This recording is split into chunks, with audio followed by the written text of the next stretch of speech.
Hello, everyone, and welcome back to the Web3 Native podcast. Today, we continue our multi-chain series with, of course, none other than José, founder of Delphi Labs. Welcome, José. Thanks very much for having me. All right.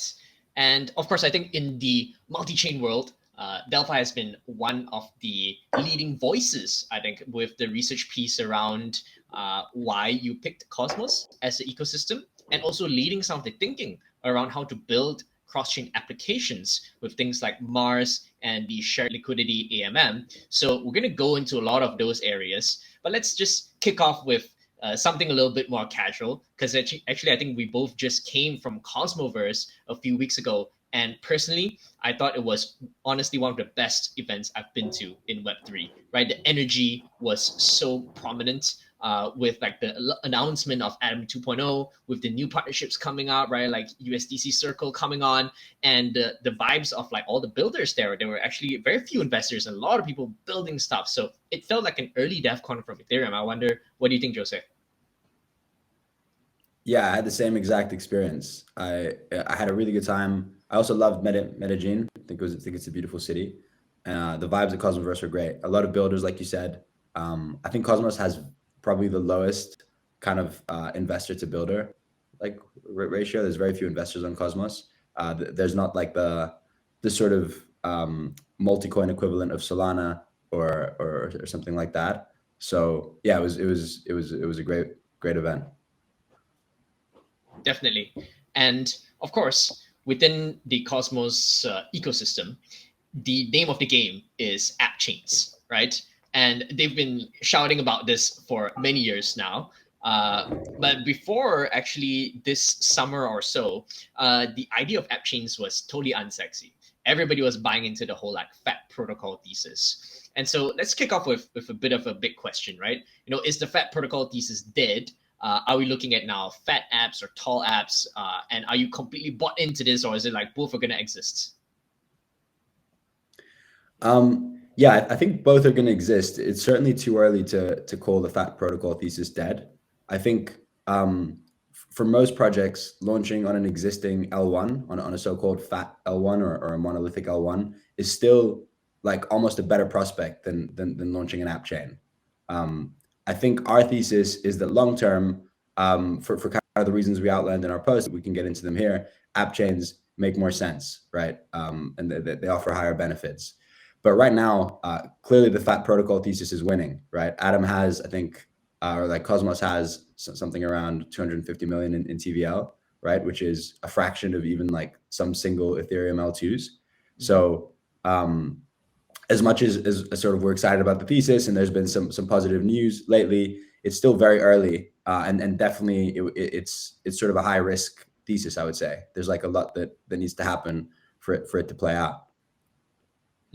Yeah, it's certainly, well, it's not yet a fully dominant thesis, right? So it does feel like it's quite an early time, and it takes that high conviction or courage to then like stand behind this and then build products that are actually aligned with this thesis in the ecosystem that's all about app chains. So I'm just curious about like the context. How did you guys actually build up that conviction? Was it kind of like you had a hypothesis and you kind of like tested it out as per the whole research piece?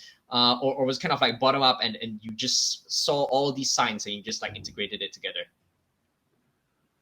Yeah, honestly, we went very bottom up, I would say. So we started off after the Terra collapse pretty bearish on Cosmos. We just saw it as sort of not, Tendermint wasn't that fast and wasn't that decentralized. And there just wasn't that much liquidity anywhere, especially after the Terra collapse. It really drained the liquidity out of Osmosis and others as well. So we started off bearish, and then we kind of looked at everything else. So we spent literally 2 or 3 months with a full research team looking at everything from sort of more experimental early stage stuff like Fuel and also Sui and Aptos back then, as well as like all the existing Ethereum L2s and stuff like that. And as we went through and looked at everything, we ended up just getting more bullish Cosmos. We ended up kind of coming back to Cosmos and getting more bullish. I think like the way I'd kind of phrase the trade-off is when you launch on an existing L1, it's way easier, right? It's way cheaper. Like you don't have to worry about bootstrapping a validator set. You don't have to worry about L1 engineering, like figuring out what modules you want to put in and stuff. You don't have to worry about L1 economics. It's way easier. You can just deploy on top. You don't have to bootstrap security because users pay for the security rather than the chain having to pay for security. And it's way faster. Like all the infrastructure is from that chain, like wallets, RPCs, all of that, you can just leverage, right? So the trade-off is that if you launch on an existing chain, you have to accept all their you inherit and have to accept like all their existing design decisions. So obviously consensus model, the VM, like whatever they do with their mempool, everything you have to just inherit and sort of accept. Whereas launching your own chain is much more difficult, although it's going to get easier and easier, and that's sort of part of the thesis. But you have sort of full customization available, which I think is the primary advantage. You get to control your own block space if you so desire, right? You can make it permission to launch, similar to Osmosis and Injective and stuff like that. And you have sovereignty, right? Which means that you're not dependent on an ongoing basis. You're not dependent on the L1 making changes in order for you to make changes. So obviously there's like a 3-year queue of like EIs that various people want to implement, and getting that through is a very difficult process, as it should be, by the way. And whereas if you have your own L1, you can kind of just implement that. And also, if you get hacked or something like that, you can halt the chain, right? You can theoretically even revert to an earlier state if you're the one that controls the chain. Whereas Ethereum at this point, I don't think is going to fork for anyone. You know, the DAO hack was kind of a one-time thing. I don't think it's going to fork for anyone. So like those are kind of the trade-offs. And the way I see it is like the customization is the biggest benefit. Like being able to add modules and sort of customize your chain logic to integrate certain things. And so I think that it really has to be like, because what we're seeing right now is that a lot of Cosmos chains end up looking fairly similar, which I think is sort of bearish for the thesis in a way, right? Because if all the dApps end up looking fairly similar, then the only benefit is kind of obviously the sovereignty and the having your own block space. But there are like L1s tackling that, right? There's and obviously they're much earlier stage than Cosmos, but you have like the super nets for Polygon and then the subnets for Avalanche, and others doing similar things. So I think the customization is what really needs to play out, and we're very bullish on that being super important, and then kind of seeing more and more in that over time. Like Osmosis's recent proposal with Skip to kind of internalize MEV, I think is a really good example of something. Like I think the injective validator secured bridge is another cool example. I think Say is going to have an order book at the L1, like with batch auctions. I think couldn't be done with smart contracts. So I think for us, it's like we want to see some real use cases for customizing your chain that really can't be recreated with smart contracts and that can't be adopted by an existing L1. And I think that's what really makes the thesis kind of come to life. Oh yeah, absolutely.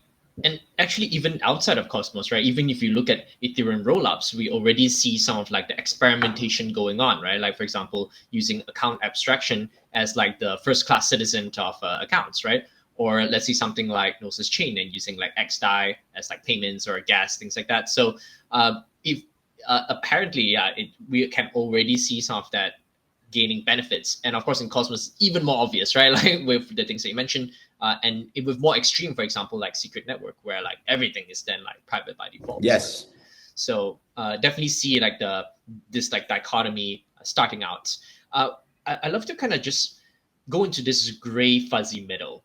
And you mentioned one project, which is Say Network, right? And to me, Say Network falls into this interesting gray area because it is neither like a monolithic chain that aims to be everything, nor is it like one financial app, right? They want to, like, by the virtue of having an order book, they say that they can have like a sector specific chain where you can have like a cluster of like related apps. I do wonder what are your thoughts on this, right? Because there seem to be quite a few kind of DeFi related ecosystems coming up. A funky one like with like Berachain and like some other say more generalized smart contract chains that could pivot to become more like DeFi focused, or like some of the app chains like Osmosis or DYDX that might open up to more DeFi applications as well and become like a cluster? Yeah, for sure. I think it's really cool. So obviously, like the sharding idea has been around for ages, right? Just sort of splitting up block space so you can parallelize and process more transactions. And like one big problem with sharding is always like how do you define what's in each shard, right? And so Near has this committee. Obviously, each trying to abandon that. But I think Cosmos is kind of like this voluntary or like opt-in sharding, right? Where you can choose to sit with another application on a chain, and your decision to do that will basically be based on whether you benefit from being there or not, right? And so I think the main benefit there is composability, and that's also another sort of the trade-offs. So I'd say like the main trade-offs of the app chain is it's harder and you lose synchronous composability, right? And I think synchronous composability is a little bit overrated. Like when you look at sort of what's happening on Solana and on Ethereum, there's actually very few applications that touch each other's state, right? There's very little use being made of synchronous composability other than, of course, DeFi, right? DeFi is kind of built on synchronous composability because of yield farming, rehypothecating, liquidations, all this kind of stuff. So I think it makes a lot of sense for sort of app chains to bundle around DeFi, because what doesn't make sense, and for us never made sense, is the idea of having DeFi split into apps, each of which is a chain, right? So you have like a lending app chain, and then like an AMM app chain, perps app chain.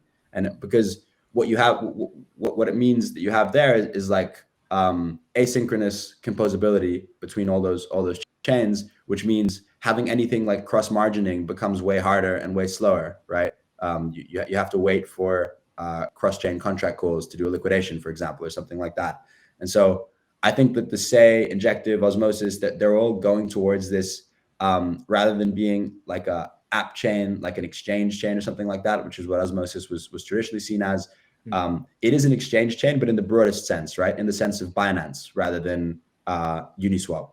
So it's like when you go to Binance, you can do lending and borrowing, you can do staking, you can do spot trading, you can do leverage trading, you can do perps. You know, they have the whole like launchpad, the whole gamut of options is available to you.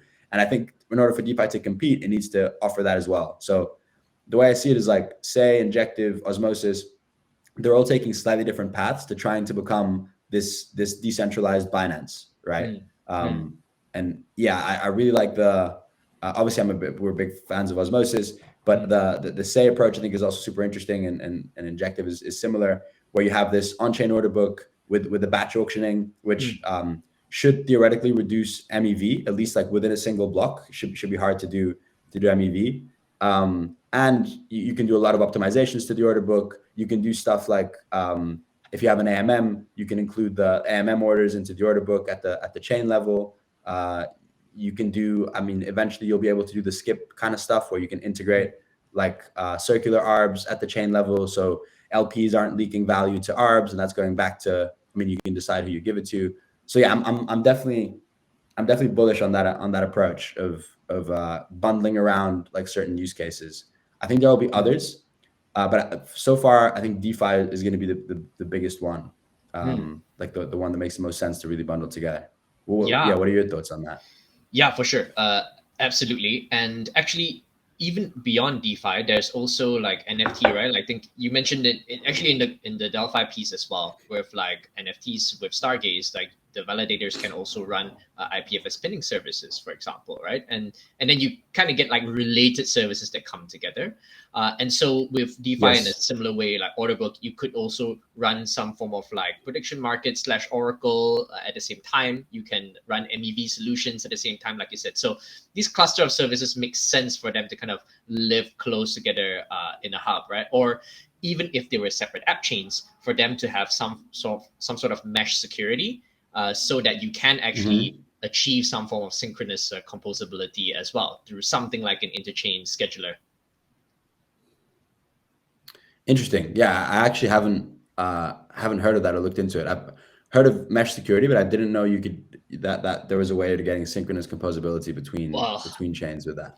Yeah. I don't think that's necessarily the case. I think in the Adam 2.0 Okay. paper, as you know, it's talked about like as a kind of a consumer and provider Yeah. chain.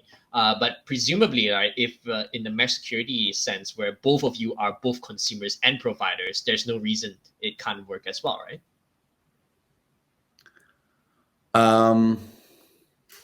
Yeah, I'm not like I've spent a bit of time thinking about mesh security, but not a lot of time.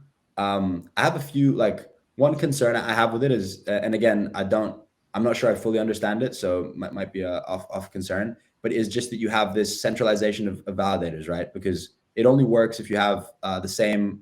It works to the extent that you have similar validator sets across different chains, right? So it's going to end up sort of prioritizing more institutional validators that can afford to do many chains. And then I don't know how the synchronous thing, because you'd still have to observe state on the other chain, right? Before, so you'd have to wait for the other chain. Yeah, I don't know. I'll speak to Sunny about it. It's definitely super interesting. I think it's also added another horse into this interchain security race, which is like another topic that this tough to figure out how it's gonna turn out, right? So you have, I think you have like 4 options now, or like 4 different options. You've got obviously spinning up your own validator set, which has its own set of trade-offs. Like you have to bootstrap that. You have to make sure it's secure enough. You have to maintain the validator set and subsidize it as well. You can use interchain security. Well, you can't yet, but hopefully in January, you'll be able to use interchain security. You're going to have mesh security eventually, right? Where you can make an alliance with another chain.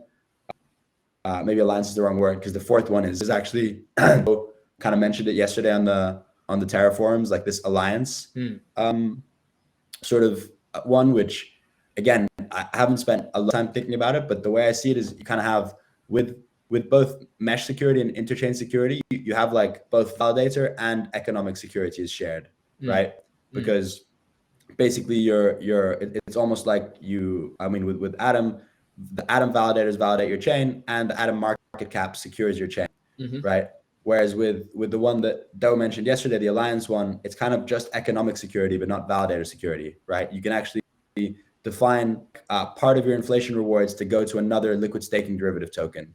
So for instance, let's say on Mars Hub, we could have staked Luna or staked Osmo. Some of the Mars rewards go to staked Luna or staked Osmo that comes in and validates the chain. And so you're adding economic security in that case, but not validator security. So it's like a lot of different options. And I think I find it really difficult to understand like the trade-offs between them stage.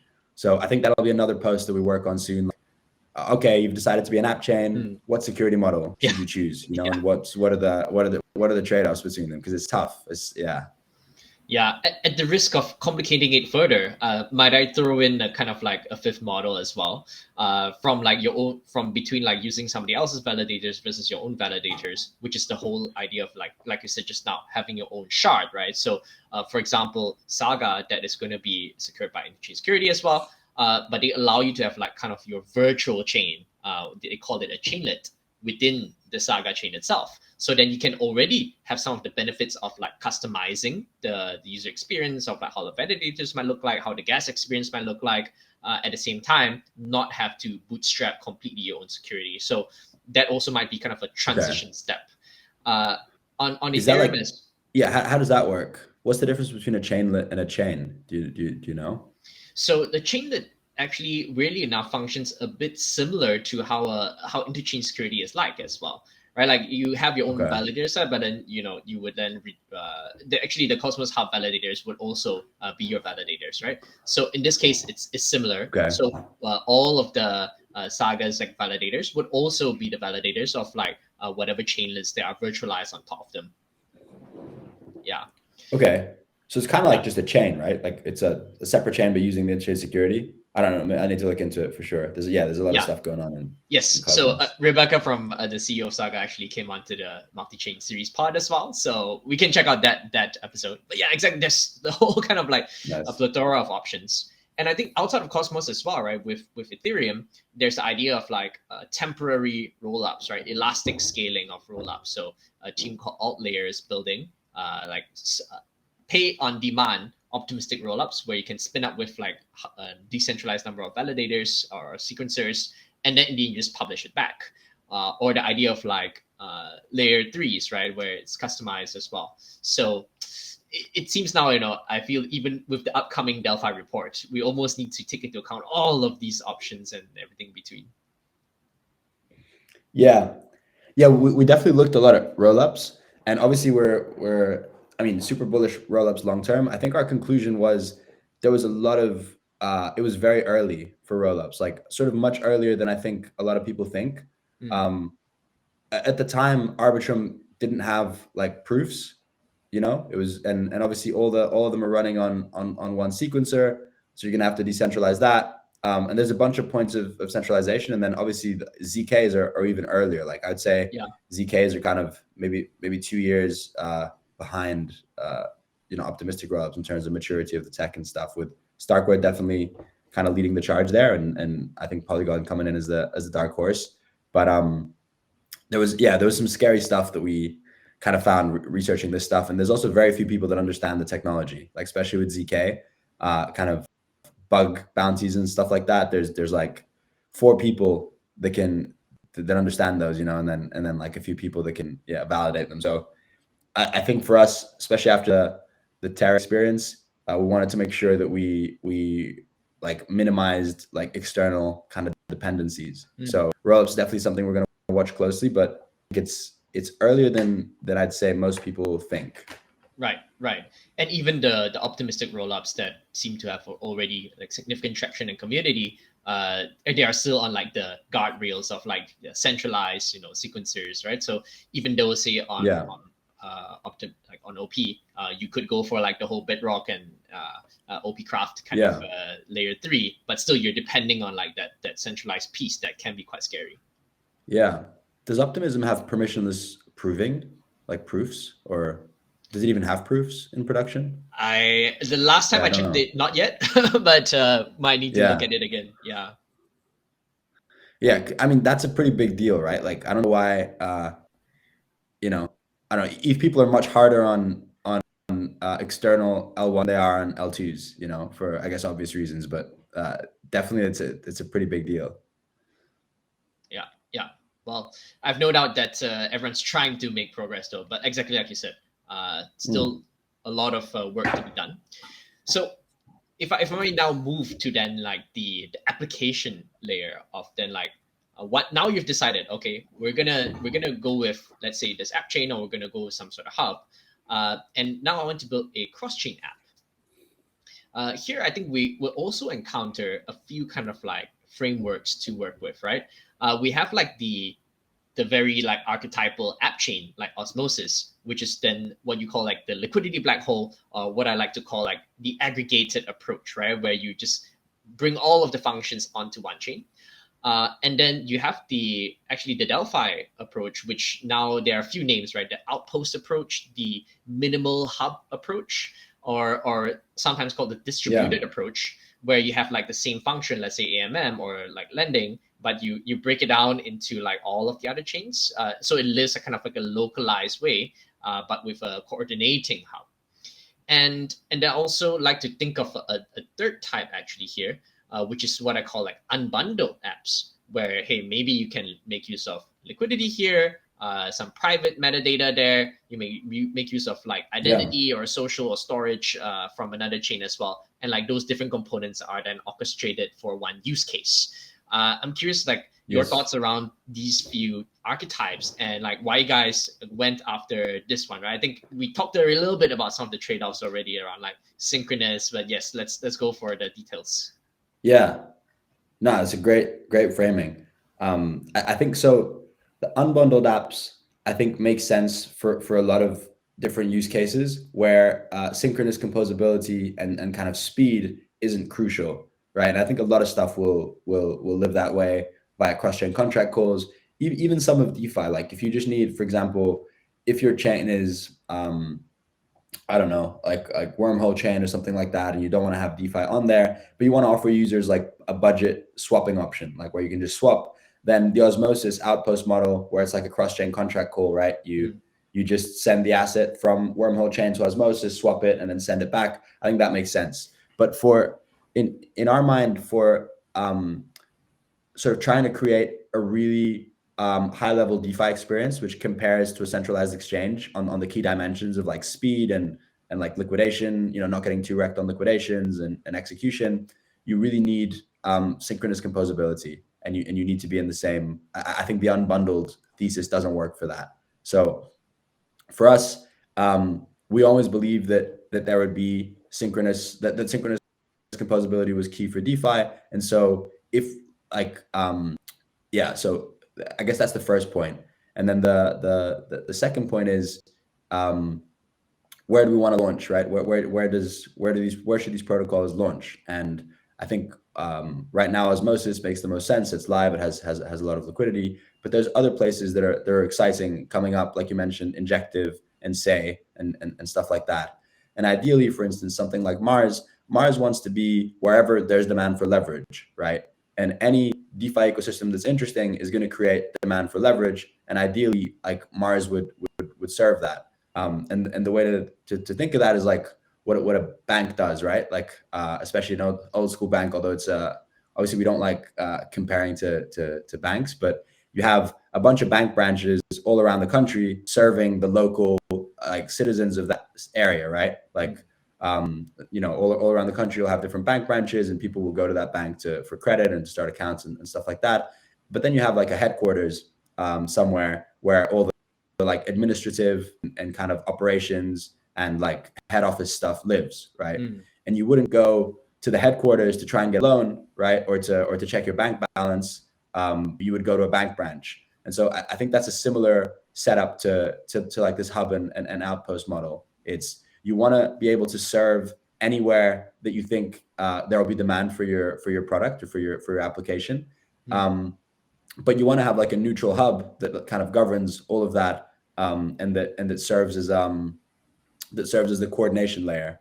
And there are a lot of benefits to that, right? So with DeFi, for instance, there are liquidity network effects, right? There are network effects to an application that has a lot of liquidity. There are also like some brand network effects. And so if you have this coordinating hub model, you can basically have a bunch of different outposts, a bunch of different branches. And you can move liquidity around them based on wherever there's the highest demand for that liquidity, right? So as for example, an AMM with like an AMM that employs the SLAM model could have pools on different chains where someone can LP on one chain and effectively collect fees from all chains, because the protocol automatically moves the liquidity around to wherever it believes there will be the highest demand for that liquidity. And similar with a money market, right? You could have outposts on a bunch of different chains, move assets around based on like balancing utilization. So to make sure that it goes wherever the highest demand for borrowing. And so that's kind of like the way I see it is you do want DeFi to be an integrated experience, but we don't know that there's going to just be one that wins. And so you want to be able to serve all the different use cases, all the different chains that are trying this. And I think the hub and outpost model makes a lot of sense for that. So I wouldn't say it's like a different model than the integrated one. It's just that like the integrated one, it's like with a hub and outpost, you can create integrated experiences in a bunch of different places, right? With one coordinating hub. Because like for instance, the Mars outposts on different chains will be completely separate outposts, right? They'll be an integrated experience in themselves, integrated with all the local primitives of that chain. But then the hub will collect the fees from that. It will handle staking and governance, and it will have this like coordinating liquidity function as well. Does that make sense? Yeah. I love the kind of like local bank branch analogy, because then like I feel like I go there, it's a customized experience. They know this neighborhood, they know me, right? And they speak my language in a way because we're on the same chain, and they can take out the cash and like give it to me right on the spot because it's like instant on the same chain, right? So in a way, you kind of like you're bringing the cost of communication, you're moving it away from the user and to that between the bank branch and the headquarters, right? Whereas like if you were doing the kind of like central liquidity hub model, you'd be like phoning up the headquarters all the time, and like that cost of communication. That's exactly right. You're paying for that. You're waiting for the call to be connected, right? They don't really speak your language, so there's more cost to the user, right? Here is a much more user friendly. Yeah, that's exactly right. And I think there might be other advantages to doing your own app chain rather than that's something we're still kind of elaborating. Like, what's the advantage of your hub sitting as its own app chain versus your hub just sitting on Osmosis or on whatever other chain it could sit on. And I mean, obviously there's sovereignty, you can make upgrades faster, you can there's like you can integrate interchain accounts if you need them and stuff like that. You don't have to wait for the L1 to do it. But I think there might be other benefits as well, but we haven't sort of found them yet. We haven't, we've been kind of thinking through that still. I see. Yeah. Could you talk us through some of the ideas around the choice of the hub, right? Exactly as you said. What are the considerations then, like when you think of the hub, right? Because what are the properties that you need the most? Because as I understand, for both Slam and Mars, like what you really need is a very highly connected IBC hub, right? Where because like ideally, if it's already connected with IBC, with all of these chains, like that's the best. And you also actually need to have some of the, say, advanced features of like interchain accounts, interchain queries. If this hub has already that figured out or cost optimized, that will be even better as well, right? Like if they already built like the landlines, like you don't need to rebuild them with a new hub, right? At the same time, you could also make use of some form of composability with things like on Osmosis, or use that as a central, like kind of like central bank liquidity hub where you can like then move it around. So then you have fewer kind of like settlements between your satellites, and you can have more settlements between the hub and the satellites. I do wonder like what is current thinking after looking at all the options? Yeah, it's a great question. I don't. We've done a lot of thinking on it, but I don't know that we have like great conclusions to draw from it. I think what you said is right. Like you want the hub to be connected to as many chains as possible. You want it to integrate all the technology choices that you need, like interchain accounts and stuff like that early. You want the hub to like never go down, right? And be hard to attack, because if you control the hub, then you can, like the hub governs all the outposts through interchain accounts. So you can really cause chaos on the outposts if you can get control of the hub. So you want it to be secure and sort of hard to attack. You want there to be, ideally, like you want it to be some infrastructure so people don't have to like think about another chain when they're staking to the hub and participating in governance and handling all of that. There aren't any that we've found so far, like Cosmos SDK level advantages to having your own hub, like as in customization advantages, basically stuff that you can do that you wouldn't be on an existing chain. Although I think there might be, and you preserve that flexibility, which is kind of important. But yeah, I think as of right now, the idea, like I think the Mars contributors have decided to have their own hub with their own validator set, because they sort of didn't want to be beholden to the interchain security timeline, which has slipped a few times. And so whereas for other projects who are contributing to like Astroport, they haven't made a decision yet, right? I think the approach there is like there's 4 or like even 5 options that you mentioned, and the trade-offs between them are still unclear.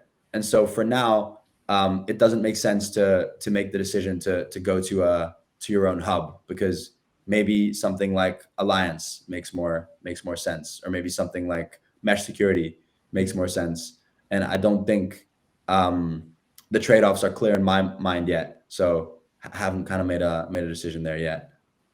All right. Yeah. And well, it takes courage to then make these decisions, because there's no precedent. Yeah. Nobody really knows. Even this type of like cross-chain dApp, like nobody's really kind of like done it in this way. So we're really kind of like forging new ground, and we will be then the 100%. First examples. Yeah. Yeah.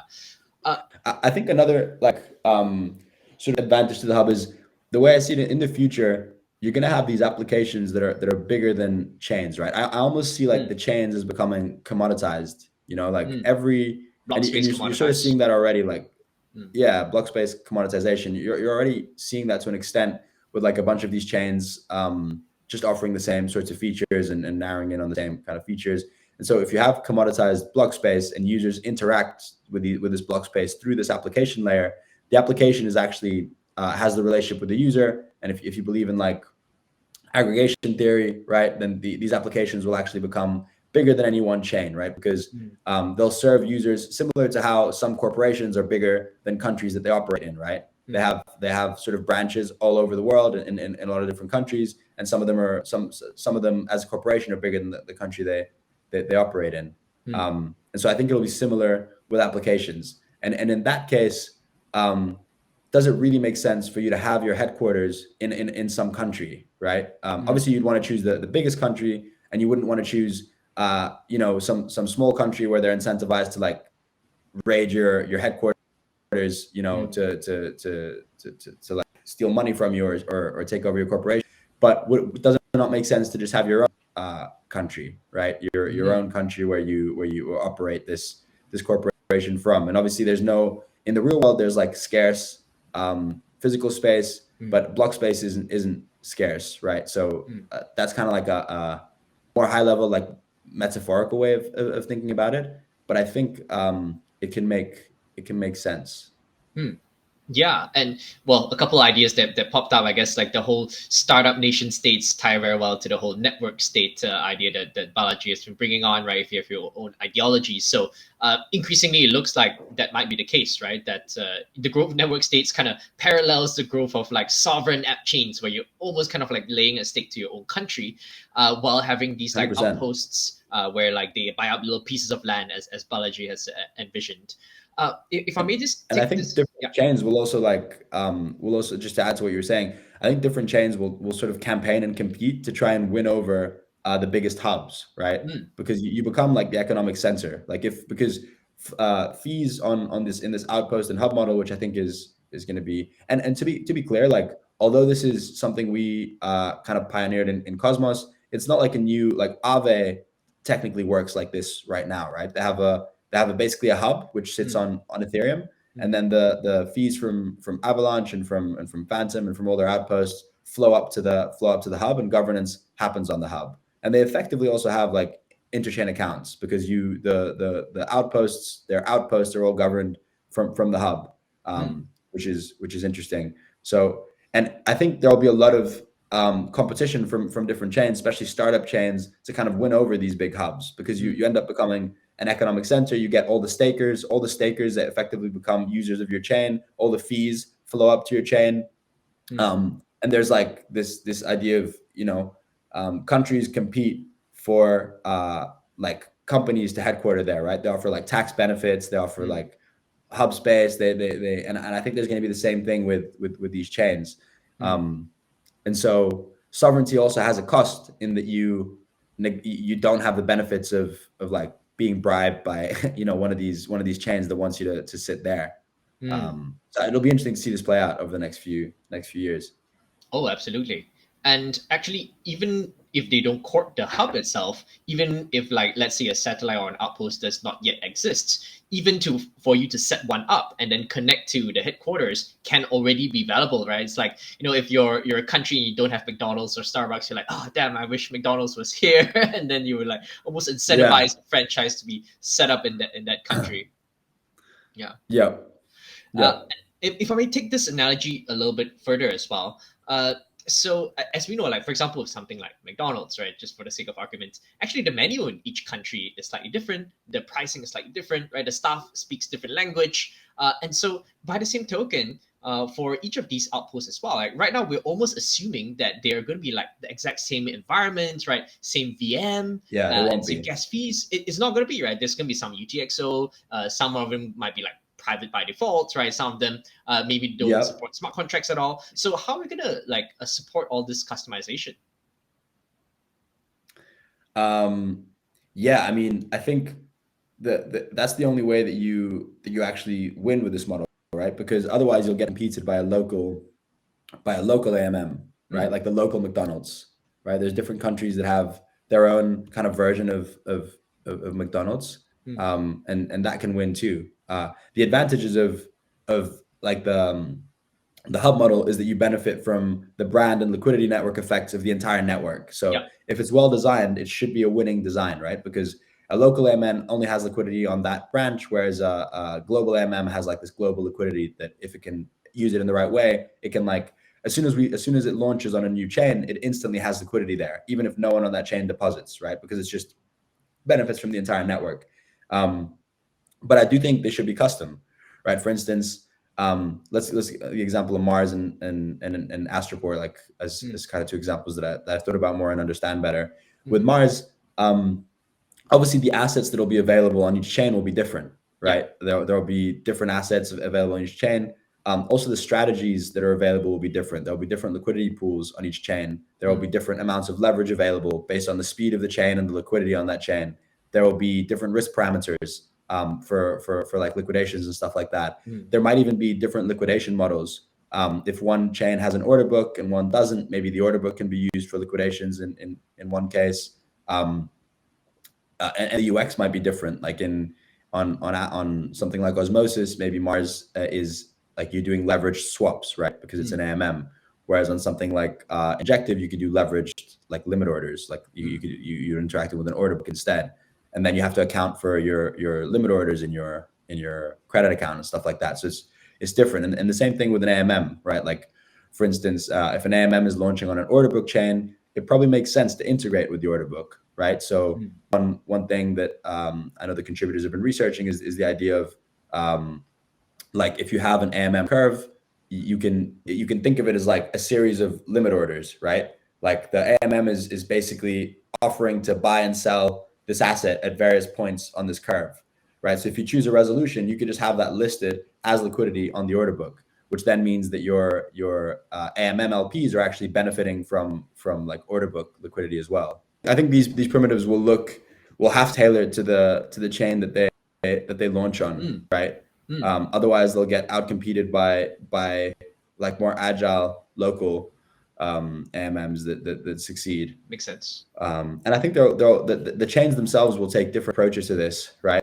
Some chains will want to attract the global, like with the brand leadership and stuff like that, the global kind of AMM, whereas some chains want to have like to bootstrap their own domestic economies, right? So they might be like protectionist and kind of say, no, we don't want like the big like cross-chain AMM. We want our own, and we're going to actually incentivize like a good team to build our own that's tailored to our use case. So yeah, it's going to be interesting to see how this plays out. Yeah, so there's an interesting tension here, right, between like this hub that wants to like reach out everywhere and like the need for like localization and customization. Just thinking on a more like practical level, how is it going to be done, right? Because while the core product and the design of the core product is kind of centrally pushed down, right, like the menu of like the core items on a McDonald's restaurant, but then like the customization almost needs to be kind of like bottom up and like governed and created locally, right? Even from the basic engineering standpoint, let's say between like an Evmos and a Juno, right? The different like the VMs require like different engineers to create these products. So does it mean that we need to have like actually chain specific kind of committees or like teams to then like build and govern these customized outposts? It's a good question. I think there are interesting governance models you can employ with that. I think for now, the global governance model makes sense, especially for something like a money market where the stakers in a well-designed sort of money market staking model, the stakers are underwriting like potential bad debt on the protocol, and so they need to make all decisions across all chains, and they're incentivized to do so. And also, like each chain actually adds risk, right? Because if you integrate with a chain and the chain then halts and prices move such that the money market incurs bad debt, the stakers are actually on the hook for that. So they need to be very careful with what chains they onboard and stuff like that. So I think opportunities will come in where either local conditions are so different that the sort of incumbent can't go there, right? Which is also what we've seen with the existing multi-chain landscape, right? You have Aave is sort of the dominant money market on every EVM chain, but the non-EVM chains have their own money markets, right? Solana has its own money market because Aave couldn't move fast enough to go there. It would require a completely different engineering and code base. So I think we'll continue to kind of see that. And over time, it's like whether local conditions are different enough that it sort of outweighs the benefits of brand and shared liquidity. as I see it. So Yeah, it's going to be a and it's interesting as well. Some chains want the global primitive, and some chains want to have their local one, right? Because I think in general the most used applications so far, the most used applications on a new chain. Actually, that's not true because Uniswap is sort of an exception to that. But in general, I'd say that the most used applications on any chain are native ones, right? Like on Avalanche, it's Trader Joe. On Arbitrum, it's like GMX. Polygon, it's Quick applications Swap. that are built for the conditions. Yeah, exactly. Polygon, Quick Swap. So it ends up being stuff that's built for that chain and for the conditions on that chain. So yeah, it's interesting. Right. Yeah. So actually, and the good part about this model, as you outlined in the Slam piece, actually is that you also outlined the steps that you could take actually to convert an existing kind of multi-chain deployment that's just a copy paste of each, and convert that into the Slam model where you have a hub to configure, and you could still have some of the customizations and the benefits of already being on each chain and already sharing that branding, right? So in a way, then like it's no longer just a separate implementation that will have like less liquidity and therefore like more IL and all those things like that. Now with the shared liquidity, but still having the brand trust, then you can start to then compete more effectively with the native applications. Yeah, exactly. That's it. Like for instance, if there's, let's say, like an Atom USDC Slam pool, it basically acts as one pool, right? So once a pool on a new chain gets integrated as like an Atom USDC Slam, where it's sharing liquidity with all the other pools, the AMM will basically keep moving liquidity there as trading activity on that chain picks up. So if like, let's say the liquidity on the local AMM is 5 mil, but the liquidity on the global kind of Slam pool is 100 mil, it could deploy up to 100 mil of that liquidity onto that chain, assuming that chain was generating all the demand for trading, right? And it's kind of like it becomes a very cool, like an AMM becomes like a very cool idea as well, because it's like this global automated liquidity network that's just literally moving assets around to wherever it can generate the highest fees, right? And that's kind of how I see AMMs, because I think, and Cosmos really illustrates this. There's kind of a difference between a DEX and an AMM. You know, a DEX, I think, is going to evolve to become like an advanced settlement system that uses either concentrated liquidity or an order book, but just allows people to be very expressive in how they want to provide liquidity and how they want to buy and trade, like buy and sell an asset. Whereas an AMM is providing an automated way to integrate with a settlement system. So it's providing like passive LP strategies, because XYK is just like a strategy, right? It's like one like extremely dumb. I don't mean that in a bad way, obviously. Yes, I don't. Yeah, very simple. Like it's a strategy that you can provide, and there'll be more advanced ones. And I think that's like where the AMM niche fits in, is providing really advanced like passive liquidity provision strategies. Because UniV3 is not I'd say it's a DEX now, rather than an AMM, in that it, Right. Yeah. And so exactly. And then with the newer ones, like you said, having like these order books at the validator level, also already make it more advanced and like richer features and possibilities, right? If I may now, I think approaching the hour mark, I'd love to go to another aspect of these like cross-chain apps, which is then what kind of interoperability solution makes sense, right? So far, I think that we have been kind of defaulting to the idea of IBC, right? Like assuming that, we're going to be Cosmos, we're going to use IBC and all the associated kind of like advanced versions like interchain accounts, interchain queries, and so on.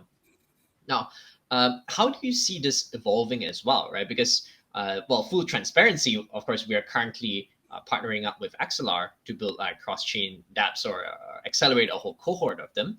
Well, that is I guess an alternative or complement to IBC, because currently it's not connected to between EVM chains and the Cosmos ecosystem. So that's one way to then like bridge assets between them. And even within the EVM environments, there are teams that are already working on some form of like ZK IBC, right? Within Cosmos and Polkadot, there's like composable finance, also like linking it to EVM or Ethereum. So are you also considering other options for interoperability, or how are you considering the landscape today? Yeah, definitely considering all options. Like there's a bit of a there's a bit of a belief in the Cosmos ecosystem that IBC is just like magic, like some magic, like super secure bridge. And I think that the Binance exploit and like the Dragonberry patch kind of showed that it isn't, right. It's like the really good thing about IBC is that it's like economically very lightweight and very secure, and that you only need to trust the validators of both chains that are being linked up. And there's no like external set of validators, like for instance the wormhole guardians or whatever, or in the layer 0 case like the oracle and the oracle and the relayer. You just have to trust the two chains. And so economically it's very lightweight, but obviously none of the bridge hacks that happened so far have been economic hacks. They've all just been like signature scheme, like technical hacks. So we're like IBC is our favorite bridge for that reason. It's like economically very very lightweight and very secure. And ideally, if it expands to Ethereum and others working on that, we'll use that. But I think the projects are like open to using any bridge that allows them to get to an ecosystem that they want to be in. So if the projects want to be on Polygon, for instance, which is a chain that I'm very excited about, then obviously they couldn't use IBC. They'd have to use something else. But that'll be a decision for governance and for the stakers to take, whether because they incur additional risk, right? And they're also adding additional risk to, assuming there's like a slam model, then you're also adding additional risk to the actual LPs, right? Because if your pool is sharing liquidity across not just Cosmos chains but external chains, and you're using different bridges, you're incurring all the risks of all the bridges that are being used in all the chains. Yeah. So it adds risk. So it needs to be thought about carefully. I see. So if you want to take on that risk, then perhaps the idea is then might as well take on like one standard risk, which is then IBC. And we know that the way IBC is implemented across all the Cosmos chains is the same. And therefore, you're not taking additional ones. But the more types of bridges you're bringing on, then the more types of risk then you're layering onto it. Yeah, exactly. Yeah. I see. Yeah. And that means that, well, like you mentioned before, in Cosmos, it's still a fairly young ecosystem. There's not as much liquidity here and assets and activity compared to, say, Ethereum, right? Like clearly that's just like a behemoth in terms of activity and assets. So I think that's part of the reason why XLR and Osmosis are actually fairly popular, because right, there's a lot of activity from like coming from Ethereum through XLR onto Osmosis. Well, if we're gonna purely rely on IBC, does that mean that in the short to medium term, we're going to basically miss out on all of the EVM activity then? Yeah, I think that's true. Yeah, right. Until IBC goes EVM, it's going to miss out on that activity. Yeah, I see. Yeah, well, it's an unfortunate trade-off, and hopefully it's temporary, because there are quite a few teams working on it, right? I think with ZK IBC, the ones I know of, like, Polymer, Succinct Labs, Electron. Have you looked at these options? Are there any promising candidates you'd like to highlight that you're working with? We haven't looked at it too much yet. We've kind of looked at. We really like the Axelar team. I think they're really smart and like a bridge that we trust a lot. Obviously, we like the wormhole team as well. Yeah, so we haven't I think that the focus for labs right now is to kind of work on getting helping the contributors get some version of the dApps up on Cosmos, and then kind of from there it's easier to evaluate other options. I think the community will have to evaluate other options, whether they want to move to EVM or whether Cosmos picks up enough where it makes sense to kind of stay on Cosmos, and what that looks like. But yeah, that's a whole other can of worms. All right, we're almost nearing the hour mark here. So I'd love to then now start to wrap up by bringing us back to the present moment, mindfulness, and think, okay, now we are very early still, but still we need to forge ahead and make some of these decisions. Right now, what are some of the priorities and challenges that you're facing thinking about these cross-chain apps? And what are some like call to actions? Like, what would you like to hear from the listeners? Be it like projects building some types of solutions or ideas that you're looking for. Yeah. So I think that DeFi is does not really create new value, right? It's finance. I think like there are so DeFi is, in my view, sort of superior to TradFi. It's going to be like it's going to be more efficient, just given how highly regulated like TradFi is and all the inefficiencies that we know of there. But it's also just like non-custodial, unstoppable, permissionless. So those are the two main advantages. But like any financial system, it requires like actual economic activity for the to thrive, right? And so I think even if Cosmos develops like a really advanced DeFi ecosystem, which I think it's well on its way to doing, it still requires like actual projects and like user facing apps to bring users and real value to the Cosmos, which can then be kind of transacted on the DeFi rails. So it requires like an economy. And I think that there's not enough projects kind of building those real use cases on Cosmos yet. So we like, for instance, that's why I really like Saga. I really like Argus Labs. People who are trying to bring, for example, games. Web3 gaming is a sector that we're super bullish on, and so people that are trying to bring that to the Cosmos, I think it's very important. So I think there's like kind of two sides to that. The first is people focusing on business use cases and things that bring real users to Cosmos. And then the second one is Cosmos itself. It needs to become easier to launch an app chain, to maintain an app chain and the infrastructure around it, and to bootstrap like security there. Because right now it's like it's difficult to build an app chain. It's difficult to maintain it. It's expensive. So ideally, it should become as easy as deploying a smart contract on an existing L1, right? It should become that easy, and I think there's people working on that. So it's going to get there. And then yeah, the second call is just for projects that want to come in and build cool stuff and to build it on Cosmos, because I do think you need like I think blockchains are and someone I said this to me once that it was really good, that blockchains are kind of nation states. You know, L1s are nation states, and you really need like domestic economy. You need like you need to bootstrap your own economy. You can't rely on just imports, right? And I think bridged assets are effectively like imports, you know. And if the only things that people want to trade on Cosmos are assets that are bridged from Ethereum or Bitcoin or WBTC or something like that, then I think it can succeed because it can still be a more efficient way to do it. But I really think the way it succeeds massively is to have its own internal economy with real projects. And that requires business development. It requires like easier tooling and all that kind of stuff. Absolutely. Yeah, I like to call that like kind of the digital economy, right? We need to build an economy around it, not just like the financial rails. And a lot of focus right now on the financial rails and not enough kind of like actual assets and usage. So hopefully the next wave of like the application builders will bring that in.